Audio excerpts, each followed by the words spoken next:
राज्यात सध्या विधान परिषद निवडणुकीची रणधुमाळी सुरू आहे. गुरुवारी निवडणूक अर्ज माघारी घेण्याचा शेवटचा दिवस होता. महाविकास आघाडीच्या काही उमेदवारांनी शेवटच्या क्षणी उमेदवारी अर्ज मागे घेतले. त्यामुळे मवियात वादाची ठिणगी पडल्याचं सांगितलं जातंय.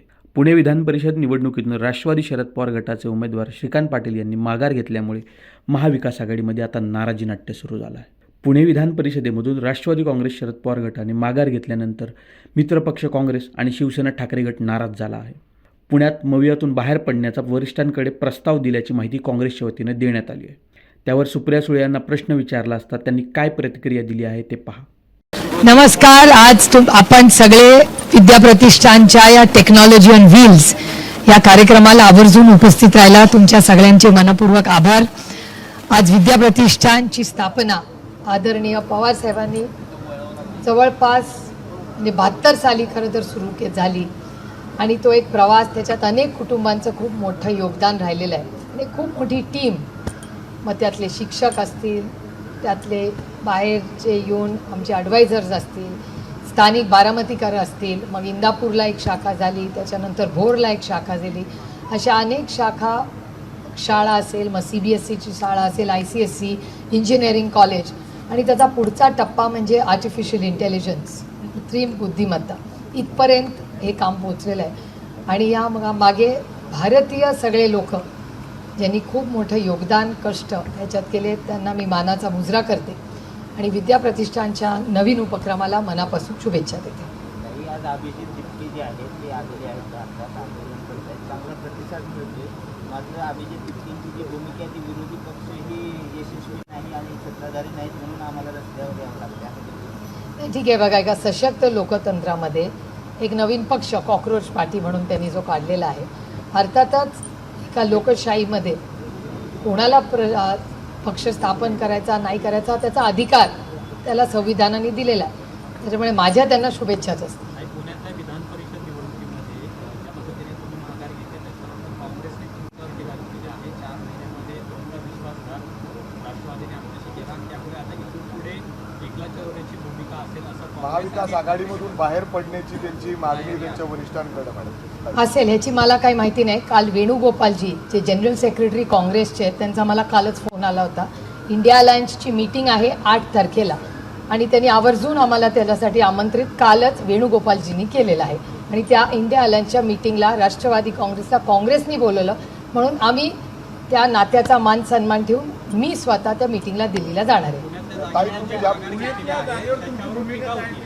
पुण्यातल्या जागेमध्ये सकाळी ज्या दिवशी आम्ही ठरवलं हे इलेक्शनलाही लढायचं, काँग्रेस, राष्ट्रवादी काँग्रेस आणि शिवसेनेची आमची सगळ्यांची सविस्तर मीटिंग ही सकाळी 11 ते दुपारी 1 सिल्वर ओकवर झालेली आहे.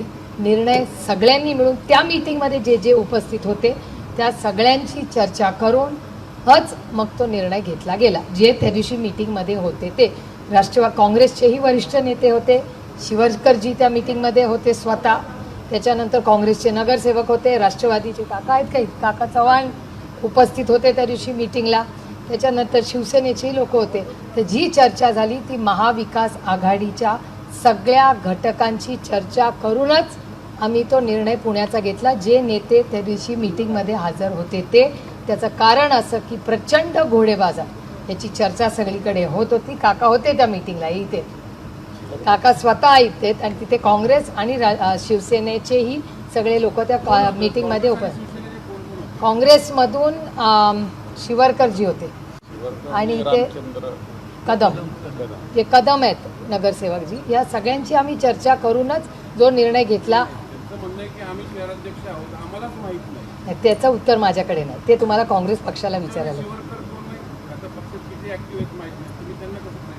जे काँग्रेसकडून जे आले ते ठीक ना. आता वेणुगोपालजींनी मला आमंत्रण केलं तर मी कसं काँग्रेसला म्हणणार की वेणुगोपालजी कोण. काही त्यांचं असं देखील म्हणणं आहे की महानगरपालिका निवडणुकीमध्ये राष्ट्रवादी एकत्र दिसले आणि पुन्हा एकदा आता आपण बघितलं या इलेक्शनमध्ये राष्ट्रवादीच्या उमेदवारासाठी म्हणजे अजितदादांच्या पक्षाच्या मी तुम्हाला एक सांगू का, माघार घेतली. नाही मान्य आहे. 8 ठिकाणी बदल झालेले, 8 कॅन्डिडेट्सनी माघार घेतलेली आहे. त्याच्यात काँग्रेसचीही आहेत ना, काँग्रेसच्याही लोकांनी माघार घेतली. नाही नाही, प्रत्येक ठिकाणी सिच्युएशन वेगळे. घोडे बाजार हवाय का, मी तुम्हाला त्याचा पुढचा टप्पा सांगते. मी स्वतः सुप्रिया सुळे एक नागरिक आणि लोकप्रतिनिधी म्हणून एक पार्लमेंटमध्ये बिल मूव्ह करते. ते तुम्हाला लवकरच दिसेल की अशा ह्या सगळ्या ज्या इलेक्शन्समध्ये जो घोडे बाजाराचा आरोप होतो हे बंद झाला पाहिजे आणि हात वरती करून पार्टीच्या व्हिपनी सरपंच टू लोकसभा हे पारदर्शकच इलेक्शन झालं पाहिजे. हे बिल मी स्वतः मूव्ह करते आणि तुम्हाला पुढच्या काही काळात हा बदल झालेला दिसेल. महाविकास आघाडी माघार घेतली गेलेली आहे अनेक ठिकाणी, फक्त पुण्यातच नाही अनेक ठिकाणी. आणि सगळ्याच पक्षांमध्ये काय काय झालं. सत्ताधारी भाजपकडनं अशा प्रतिक्रिया येत आहेत. आधीपासून माहिती होतं आपल्याकडे नंबर्स नाहीये, घोडे बाजार होणार आहे, तरी सुद्धा तुम्ही उमेदवार दिले, एक एक सोडून दोन दोन उमेदवार दिले, अचानक ते विड्रॉ केले. तर हा मेनली इगो सॅटिस्फाय करायचा विषय होता का जेव्हा वळसे पाटील पवार साहेबांकडे गेले की मग विड्रॉ झाले, काँग्रेसकडे कोणी गेलं की मग त्यांनी विड्रॉ केलं. म्हणजे लोकल ज्या तुमच्या गेमिक आहेत त्या एकदा कम्प्लीट झाल्या की मग विड्रॉल करायचंय आणि आधी काहीतरी वेगळा मेसेज असं सोशल मीडियावरती. नाही बघा, लोकशाहीमध्ये प्रत्येक बोलायला अधिकार आहे. मला ही इलेक्शन कधीच रंगत वाटलं नव्हतं. काय रंगत होतं या इलेक्शनमध्ये, आणि घोडे बाजार इतका जाईल असं मलाही वाटलं नव्हतं, हे मी मान्य करते. आणि मीटिंग्समध्ये मला काय फार ह्याच्यात एक्साइटमेंट कुठे मला तरी दिसली नाही, मी त्या सिस्टम मध्ये असले तरी. हे एक इलेक्शन आहे, रंगत कधी येते जेव्हा लोकसभा, विधानसभा, कॉर्पोरेशन उसमें मजा आता है, जेव्हा पारदर्शकपण येतो, एम असतो, ती फाईट असते, त्या फाईटमध्ये मजा. या इलेक्शनमध्ये आता मध्ये राज्यसभेचं इलेक्शन झालं, सगळेच अनअपोज झाले, नंबर सगळ्यांकडे ते गुणागोविंदांनी झालं असते. तुम्ही म्हणलं घोडे बाजाराचं की इतर ठिकाणी पण पुण्यातल्या जागेवर आम्ही हाच प्रश्न विक्रांत ठाकरेंना विचारला, जे बिनविरोध आमदार झाले ते म्हणे घोडे बाजार संबंध येतो कुठं. म्हणजे माझ्याकडे 800 मतं होती, यांच्याकडे फक्त 50-60 मतं होती. 50-60 नाही, आमची 150 होती. असं त्यांनी दावा केला. ठीक आहे ना, दावा करायला काय, प्रत्येक लोकशाही आहे. घोडे बाजार मला करायची गरजच नव्हती, केला तर त्यांनी केला. हे बघा, एक ते वयाने लहान आहेत, नवीन आलेत, माझ्या शुभेच्छा आहेत त्यांना. त्याच्यामुळे आता ते काय बोलले ह्याला उत्तर मला देणं वाटत नाही. लोकशाहीमध्ये प्रत्येकाला बोलायचा अधिकार आहे, बोलतील ते, त्यांना वाटेल ते. तुमच्या भूमिकेमुळे ते बिनविरोध आले की काय आले ना, मान्य करतो ना, मी कुठे नाही म्हणते. पंढरपूरमध्ये रोहित पवार अन्नत्याग आंदोलन करणारे, संपूर्ण कर्जमाफी करावी आणि पक्ष म्हणून तुमची काय भूमिका असणार आहे या. नाही, मीही तुमच्या चॅनलवर आज सकाळी ती बातमी पाहिली. मी फोनही रोहितला केला, तो भाषण करत होता. नंतर मी या कार्यक्रमात आहे. अर्थातच अन्नत्याग ही खूप टोकाची भूमिका होते. त्याच्यामुळे मीही रोहितला विनंतीच करीन की पहिली पॉलिसी येऊ दे, त्याचा वाटप होऊ दे. अन्नत्याग वगैरे या गोष्टी म्हणजे लोकांसाठी एवढी भूमिका घेतल्या, ह्याला हिंमत लागते, त्याचं मी कौतुकही करते. पण पहिलं पॉलिसी काय आहे हे सगळं समजून घेऊया आणि मगच करू. आणि अर्थातच माझी विनंतीच राहील की कोणीही म्हणजे रोहितनी पण आणि कोणीच अन्नत्याग वगैरे करू नये. मोठी लढाई आहे आणि या लढाईसाठी आपण सगळ्यांनी ताकदीने उतरलं पाहिजे. माझी रोहितला विनंती राहील की अन्नत्याग करू नको, पॉलिसी येऊ दे, वाटप होऊ दे.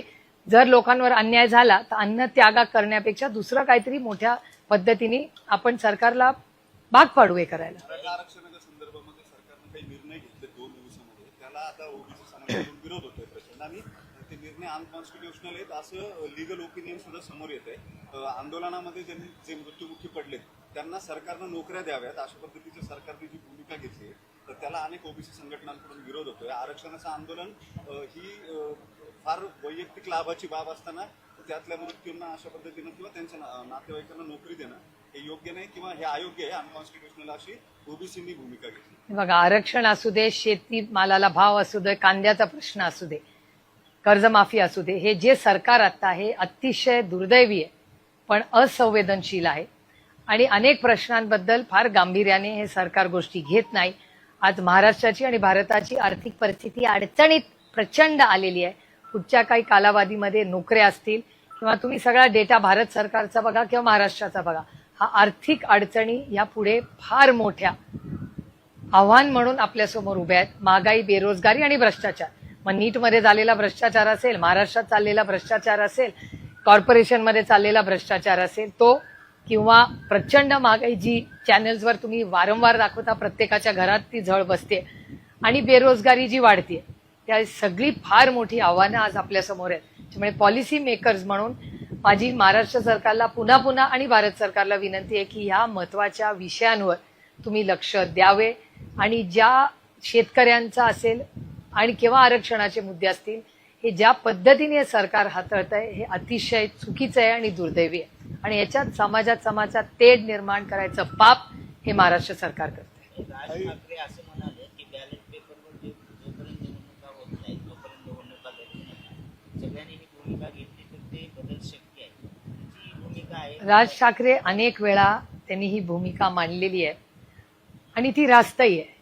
पण मी स्वतः 4 वेळा त्याच मशीनवर निवडून आल्यामुळे मग आमचे विरोधक आम्हाला म्हणतात की तुम्ही जिंकला की तुम्हाला मशीन चालतं, हारला की चालत नाही. पण मला असं वाटतं की भारतीय जनता पक्षाला एवढा आत्मविश्वास जर आहे की ते जिंकतात कॉपी न करता, मग जर राज ठाकरेंची एक मागणी आहे तर करून बघा एखादं इलेक्शन बॅलेट पेपरवर, काय हरकत नाही करायला. बऱ्याच विरोधी पक्षांनी निवडणुका लढवू नये असं त्यांचं म्हणणं आहे. हा त्यांचा एक मुद्दा आहे.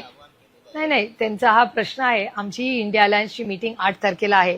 त्याच्यात त्यांचा हा मत किंवा काय याची आम्ही सविस्तर चर्चा करूनच जो काही निर्णय होईल तो एकमतानेच होईल. काँग्रेस जनता पार्टीचं दिल्ली जंतर मंतर या ठिकाणी आंदोलन उपोषण सुरू आहे. मागणी की मंत्री धर्मेंद्र प्रधान यांनी राजीनामा द्यावा. तुमची काय भूमिका आहे? खरंच असं काही होईल असं वाटतं का तुम्हाला? एवढ्या मोठ्या प्रमाणात जे आपण बघतोय पेपरमध्ये जो प्रकार घडतोय सगळं, तुम्ही बघितलं असेल आता CBSEचे पण मोठ्या बदल्या झाल्या.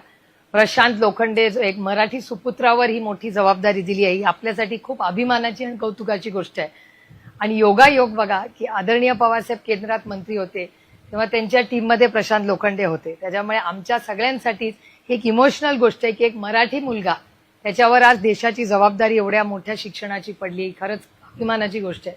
पण त्याचबरोबर ज्या पद्धतीने शिक्षण खात्यामध्ये जो भ्रष्टाचार झालाय हा अतिशय दुर्दैवी आहे. त्याचा आम्ही जाहीर निषेध करतो आणि माननीय प्रधानमंत्र्यांनी त्यांच्या मंत्रिमंडळात बदल करावे आणि अशाच व्यक्तीला जबाबदारी द्यावी ही मागणी मला रास्त वाटते. धर्मेंद्र प्रधान यांनी राजीनामा मागता का तुम्ही त्याचा? हे बघा, मला असं वाटतं एक मॉरॅलिटी ही योगायोगाने ते एक बिल आहे हे ह्याच सरकारने आणलंय 130th अमेंडमेंट, की एखाद्यावर आरोप झाला आणि 30 दिवसावर त्याला जर जेल झाली तर त्याला प्रधानमंत्र्यांना, मुख्यमंत्र्यांना किंवा प्रधानमंत्र्यांना एखाद्या मुख्यमंत्र्यालाही काढून टाकायचा अधिकार त्या बिलात येतो. आणि त्याला या सरकारने कॉन्स्टिट्यूशनल मॉरॅलिटी हा शब्द त्या बिलमध्ये वापरलाय. मला कॉन्स्टिट्यूशनल मॉरॅलिटीचाच प्रश्न हा आजच्या सत्ताधाऱ्यांना विचारायचा की एवढा मोठा आरोप झालेला असताना कॉन्स्टिट्यूशनल मॉरॅलिटी ही काय फक्त बिलामध्येच राहते का? मग तुम्ही जेव्हा म्हणता कॉन्स्टिट्यूशनल मॉरॅलिटी घ्या, मग हीच तुम्हाला लागू होत नाही. मग बिल करताना विरोधकांना आईस करताना, इन्कम टॅक्स, CBI खोट्या आणि नंतर वॉशिंग मशीन मधून स्वतःकडे घेताना कॉन्स्टिट्यूशनल मॉरॅलिटी येत नाही, ती फक्त विरोधी पक्षालाच येते. आणि यांच्याकडे सब कुछ चंगी आहे. हा चंगा मग तुम्ही काही केलं तरी पक्ष काय तुम्हाला पदावरनं काढत नाही. हा जेव्हा एक आत्मविश्वास येतो ना, त्याच्यातून समाजाला काय तुम्ही शिकवता? शिक्षण मंत्री देशाचा त्याच्यावर आरोप होतात, मुलांची आयुष्य उद्ध्वस्त होत आहेत आणि त्याच्यावर सरकार काहीच करत नसेल ते अतिशय दुर्दैवी आहे.